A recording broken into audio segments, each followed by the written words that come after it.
everyone. Welcome to Real Siblings. It Ain't Easy, a real estate and lifestyle podcast that just ain't typical.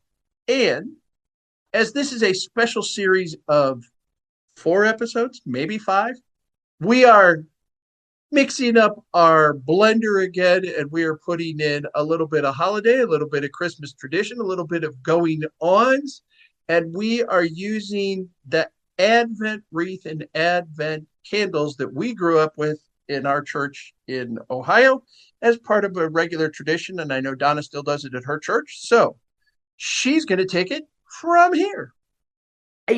This time of year, everybody, it seems that worldwide, doesn't matter if you're religious or not, but as you get into the fall of the year, the end of the year, and in the Christian calendar, celebrating Christmas, and for our Jewish friends, Hanukkah, everybody seems to care about hope, care about peace, care about joy, and care about love, maybe more than they do the rest of the year.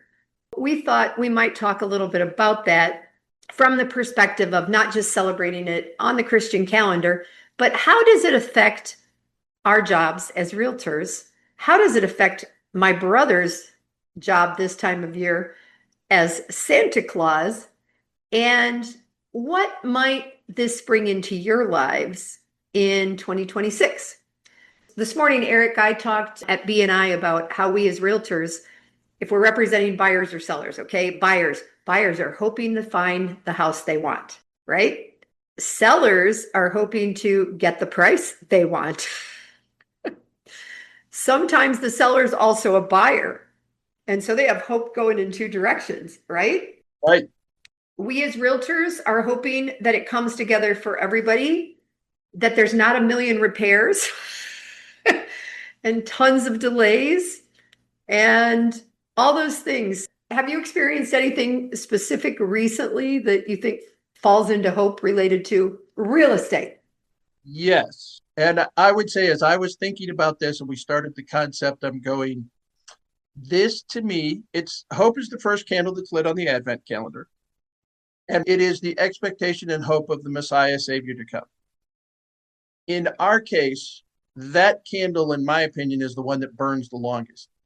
Oh, that's true. Because the hope portion of our Advent candle, if we're going to relate it, can go for weeks to months to even beyond that. I have clients right now listing a house. First time I met with them was July of 2024. So we are approaching 2026, still expected and hopeful on their house from a sales standpoint. Wow. But it took us close to 13 months to get it on market because of work and things we needed to do and the fact that they were looking for a house. So that hope candle with all of those things, emotions stretched into it, can extend. Then you've got the other side of the coin where it's like, we're ready to go. We got our financing in place. Let's move. And then, as you indicated, that hope thing becomes different. Going, we hope it's solid. We hope we don't find any issues. We hope if we're a buyer, we don't lose a job. And I think personally, 2025 has been a hard year for a lot of people. There are people who are living on the fringes of society that have been continued to hope for SNAP benefits. There have been people who were hoping they got paychecks during a government shutdown. There have been people like myself who have dealt with an adult child with a challenge, who have been hopeful for some relief for him, and for me. So I think it's easy to think about how we need and want hope in our world. Tell our listeners how you interpret that when you're out participating in your second job, bringing hope to young children as Mr. Claus. Yeah, my second job. That's an interesting one. Third job. Oh no, it certainly is the focus at this time of year. Hopeful, expected, from my standpoint, I don't like to be a prop. You don't what? And there's a prop. And there's a certain portion of being a professional Santa Claus where you are a prop. You're a living prop. You're a moving prop. But you are a prop to focus a photograph. I like to do things where I can interact with the kids more. So I get some of that anticipation, where I can get some of that motivation. This year, one of the things, because of having now played Santa Claus at our church, the entire year, the kids come up to me asking questions. Someone's like, "Hey, this is what's on my list." And it was funny, but this was as early as like April of last year. And it's like, "You're too early." And he looked at me and he's like, "What do you mean I'm too early?" I, I said, "What grade are you in?" And he said, "Second." And I said, "So by Christmas next year, you're going to be in third grade.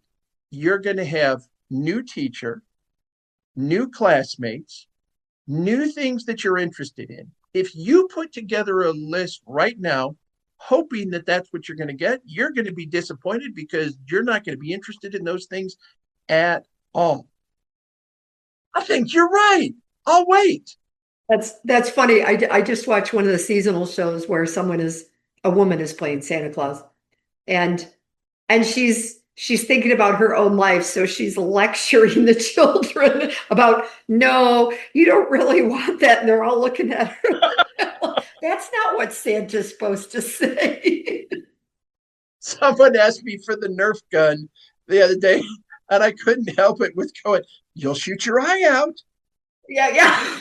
And I then wonder if we the laughed parents with the know parents, and he's going, "I'm not pointing at myself." I was like, "How am I That's going to do funny. that, Santa?" And it's like, "I'm sorry, I couldn't resist." Yeah. And I think that there is combined with, the simple things for the children and bringing them hope. I think that there's also a moment, and as we talk about the other words, this will come into it, where the parents are listening and watching, and maybe it's a divorce this year and the kids are in separate homes and the parents are hoping that things go well regardless. I mean, we have no idea really of the background of things and how much hope is needed. I think all of these words I call them ethereal words. They're not nouns. They're not a laptop. They're not a cup. They're they're ethereal. they're emotions. Wow. I know. They're emotions and feelings that we try to put into other words. And sometimes it's hard. And I think, as you mentioned, so for us, this is the coming of the Christ child. And for others, that might not have anything to do with, the people who are listening. But I still think that daily, I hope that I make somebody smile. I hope that my car doesn't break down again. I hope I get home with, and don't get mad at all the people on the road who are, this just happened, driving way too fast, passing me on the right, trying to get around me. That's because we've turned into 10 and 2s. Yeah. That's true. We are. That's the way we drive now. Yeah. So I think that hope is in our life all the time without us really even verbalizing it or It saying, is. There's that expectation. And it's like, I just want to get there in one piece. We always say, "I hope I get there in one piece." yeah, More often, you will say that to somebody who's going on a trip. It's like, "I hope you have a good time."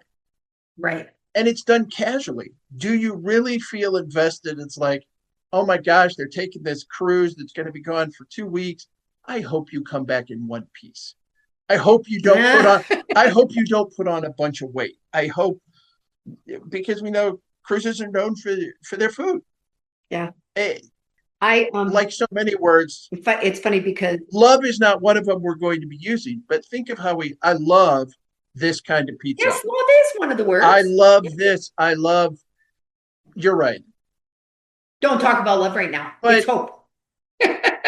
it's I think hope falls into some of that, to your ethereal. Yeah.